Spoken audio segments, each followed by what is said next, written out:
Well, Sony struck a gold mine of golden bullshit with Morbius, directed by Danny Espinosa, written by Matt Shazama and Burke Sharpless. They wrote movies such as The Last Witch Hunter, Dracula Untold, and Gods of Egypt. So when I saw that the writers of Gods of Egypt had something to do with this, that I knew the movie was in trouble outside of, well, you know, the fact that this movie has been memed to death and nobody really fucking liked it. People could laugh at it, but the movie wasn't well received, and that's putting it mildly. It is one of the worst reviewed movies on Rotten Tomatoes, and pretty much by any critic, any person with working eyes, and possibly a drinking bird that can type out on camera, "It's drinking the water! This is the greatest invention I've ever seen. I want you to treat me like a brother and treat me with respect." No. Okay, then give me the drinking bird. If you're not a Simpsons fan, you have no fucking idea what I'm talking about. So let's get back to Morbius. It's a Spider-Man villain origin story. But we need to talk about the director because bad writing can be overcome by a good director. Danny Espinosa did Safe House and Life. 2017's Life gave me several major rage incidents because I just kept screaming and screaming at the cast. How are you so fucking stupid? Don't be so stupid, stupid. Don't be stupid in the vastness of space. If you have not seen Life, consider yourself lucky. It's fucking goddamn horseshit, and everybody on that goddamn crew got what was coming to them. So yeah, when I saw that, I was like, okay, this movie isn't going to be very good, but you know what? Maybe it'll be worth laughing at. No, it's not worth laughing at. This is like 2004's Catwoman, except 2004's Catwoman actually looks like Citizen Kane next to this. It looks like The Godfather next to this. It actually, this movie wouldn't even be like, you know, compared to Catwoman, wouldn't even be Godfather Part 3, which actually really wasn't all that bad. Morbius is one of the worst big budget superhero movies of all fucking time. I do not understand how Sony, Columbia Pictures, how anybody in the executive suite, wherever, anybody working thought this was a good idea to put this together, such as it is. Incomprehensible, a mess. You have Jared Leto, you know, who is the sex cult owner, allegedly. Read up on it. Apparently, you know, creepy Jesus actually is creepy and also looking like Jesus. And Matt Smith, who is Doctor Who for about 10 million years, and also in Last Night in Soho, and a terrific goddamn actor. And then Adria Arjona, who plays Martha Bancroft. She's a doctor, and she's only given the opportunity to be beautiful. Don't get me wrong, she is a beautiful, beautiful woman, but she's not given much more of a chance to flesh out her character. And there is also Jared Harris, who will do anything for a goddamn paycheck, apparently. Tyrese Gibson, copy and paste. Michael Keaton, career resurgence, and like, yeah, sure, I'll do this for no goddamn reason. And also Al Madrigal, who, honestly, or Madrigal, because basically, I mean, whatever name he wants to go by, he sounds like a world-class championship wrestling territorial heel that would face off against the Von Erichs. Could only face off against one Von Erich now, because two took the ultimate shot at life, one went camping and went to sleep, and one couldn't gut it out. Non-wrestling fans have no idea what I'm talking about. Otherwise, there's angry, shrieking, territorial wrestling fan noises happening while watching this. So yeah, easily one of the worst superhero movies of all time. But a lot of people knew that. Those that saw it in theaters probably didn't expect much from it and probably got less. I had no expectations because I don't know much about the Spider-Man timeline or any of this shit. And I don't fucking care. I don't fucking care because you know what? I just want something to entertain me or be so bad that I find it entertaining. And this movie provides none of that. The special effects are fucking horrendous. They could barely pass for late 90s, early 2000s. I'm watching this stuff and I'm like, I'm sure the special effects team worked as hard as they could. But my fucking good, I think the budget for this was 75 to 80 million, which is still not small change. I mean, granted, you get the Spider-Man movies, you get the Avengers movies, you get stuff like that have 150, 200 million dollar budgets. So you didn't expect this to, you know, have that. But this movie looked like it was made for about 20 million, and that's even being generous. The acting is all over the place, really, really bad. The writing is goddamn shit. The movie looks like shit. And then also they just jump around like crazy, like Google Maps on friggin' ADHD medication and suffering from several major head injuries after they just recovered from several major head injuries. And everybody acts like they recovered from several major head injuries, but barely. Yeah, but it sat on the shelf for so goddamn long, and I guess Sony thought that it was a good idea to just finally release it. And this is what they went with. That's what's scary. They reshot, re-edited, and did a whole bunch of stuff to try and make this better. And try and make it, you know, human centipeded into the Spider-Man cinematic universe. And all they ended up doing was just making a movie that's just fucking ridiculous. I don't know why Sony thought it was a good idea to invest that much money in this or do this at all, because it was fucking awful. And it was also given the meme treatment to the point that Sony said, oh, people liked us, let's re-release it. And they lost more money because Sony is apparently run by fucking idiots. So, we find out that Dr. Michael Morbius has a blood disorder, and he goes to a cave to try and cure himself. A cave that has weird heart bars on it, for some reason. As somebody that is not wrapped up in all the cinematic universe stuff, apologies if I don't know some of this stuff, but I'm just going based on judging with my eyes, even though I wanted to stab my eyes out several times while watching this. So, then we get that. Then we go back to 25 years earlier, because we're just going to jump around. What the fuck is this? A wartime Olympics. And Michael and Milo get together. But actually, Milo, played by, well, a kid, but then later played by Matt Smith, was named Lucen. But everybody who was there, that was in that bed, was named Milo, because everybody named Milo apparently died. Everybody has a blood disorder. And then we flash back to current day, and Dr. Michael Morbius has come up with artificial blood stuff and saved people and done all this. Cured more people than penicillin. This movie needed some fucking penicillin. This movie needed a mercy killing is what it needed. And apparently they have a king in Sweden. I did not know this. I don't care how this ties into this Spider-Man stuff. As a standalone movie, it is fucking just atrocious. It is atrocious in every goddamn aspect.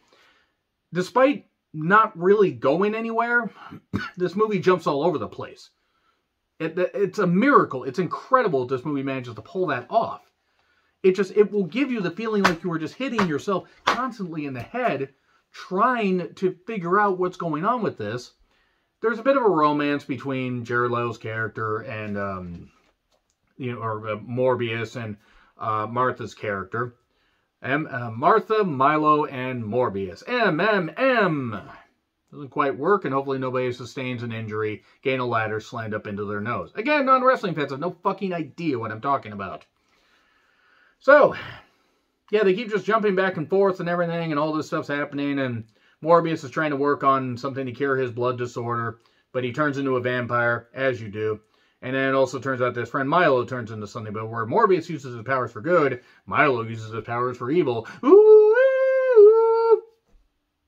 Yeah, if you've seen this, you know it's bad. If you have not seen this, make sure that you ingest as much pizza as possible so you're in a carb coma. I don't drink, but if you need to drink to get to where you're basically sloshed enough that you think this movie could be passable, please do whatever you need to sit through this. But always drink and do stuff responsibly.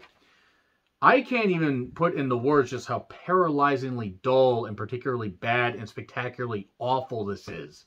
It fucking hurts. There's points where, like, the special effects where he's, like, racing through and all the bullet time and all this and all the claw stuff and he's just doing this and he's doing this to the neck. And no, I can't do this. I can't be evil. No. Can't do it. Ricky. Lucille Ball is a vampire. I demand they make that, even though she's been dead for a number of years. Whatever. Hey, she's undead. There you go.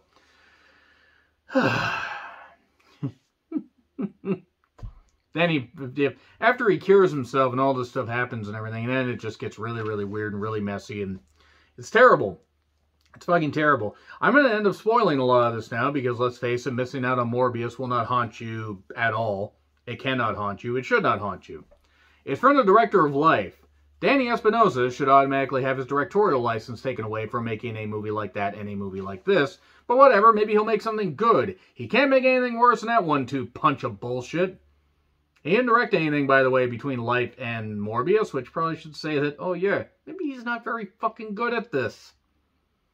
I'm sure he's a nice guy, it's just Life was fucking awful. This movie's even worse. Worse than 2004's Catwoman. Let's get into spoilers, why don't we? Let's get into spoilers. Let's just have some fun. 3, 2, 1. Spoilers. So yeah, he cures himself of that blood disorder, putting his hand on the harp thing and Morbius man. Morbman, Morbman. It's ironic because Michael Keaton's in this for a little bit as Adrian Toomes. So yeah, Milo and Morbius end up having an argument. By the way, I ended up writing down so many notes and only covered about the first 40 minutes before I just started getting more furious with how I was writing shit down. That's the only way I can remember some of this stuff. The CGI, I cannot get over and understate just how bad the CGI is. I mean, they're... Ooh, at one point, he gets captured in jail. Or he gets captured and put in jail, and then he jumps out and he uses the wind and sonar and all this stuff and floats and I'm a little bat. And he floats away and goes to a goddamn, other side of the building and everything. Just float along the sky, float, young Morbius. By the way, then when he drinks blood at one point, it reminded me of It Comes at Night, It Lives by Night. Whatever the fuck. It Comes at Night was vastly different. It Lives by Night was an MST3K episode. Oh, negative. Now in the new wide mouth slam can. But artificial blood will not do the trick. I got a question, though, by the way, a little bit earlier. How did nobody notice the giant tube of bats that was in the hospital? How did nobody notice this? Why are all these flies and moths entering through this vent, and why are they not coming out? Why do I keep hearing weird squeaking? Squeak, squeak, squeak, squeak, squeak. Why do I keep hearing this stuff? Oh, it's okay. Don't worry. Janitorial crew, just go on, do your thing. Nothing to see here. Please disperse. So, he develops sonar, bat radar, and he can see pulse motions and Nuva rings popping up and everything. Giant Nuva rings popping up during this would actually have been a whole lot better than what the fuck we ended up getting. Yeah, the special effect. Jared Leto trying to be brooding. Probably thinking of the next person he's going to bring in his sex cult. Then, Milo shows up. He helps him. But then it turns out that Milo actually took the serum himself. And is now bad, but was tricking him. This is all within the first 40 minutes of the movie, by the way. The movie is only like about 95 minutes. I think maybe 97, 98 if you include the 2 mid-credit sequences. But he won't cure Milo, but then Milo, it turns out, already cured himself. And has done all these killings. See, you might be remiss if you didn't realize that because the editing was so goddamn shit and the thing was just jumping around like crazy, like Google Maps was, well, unable to focus on anything. Recalculating. And the police storyline with Tyrese Gibson and Mr. Magical individual. They are interrogating Martha, who ended up getting attacked during this whole thing, and then they try to get to they get to Morbius, but then Milo's evil, so the police are just doing all this shit, and then Morbius has to escape along the roof, but then he gets captured, and then Milo's his lawyer, and it turns out he actually took this, he took the serum. Big shock there. I know nobody saw that fucking coming. Matt Smith, by the way, terrific goddamn actor. And he is slumming it in something like this. The makeup effects in particular are dog shit. Everybody who came up with these ideas should be fired out of a cannon into the sun. And then, basically, Milo wants to help him. Morbius doesn't want his help because he wants to use his powers for good. And then the CGI jailbreak was absolutely ridiculous. That was the aforementioned yellow and orange and other colors of, shadow, little bullet time shadowy thing. It does this. It leaves all the tendrils going along. And then they fight in a subway. And then Morbius catches the jet stream that's in the subway or whatever and races away. That would have vastly improved the end of Speed if we had just seen Keanu Reeves and Sandra Bullock float out like they had a giant, parachute wing suit thing.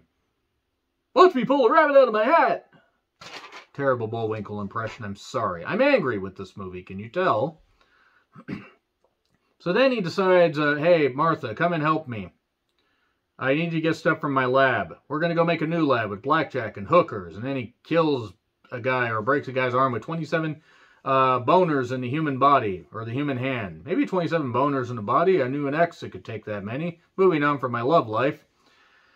Oh, I am Venom, he says, because they're just shoehorning references in and trying. This movie is spectacularly badly written.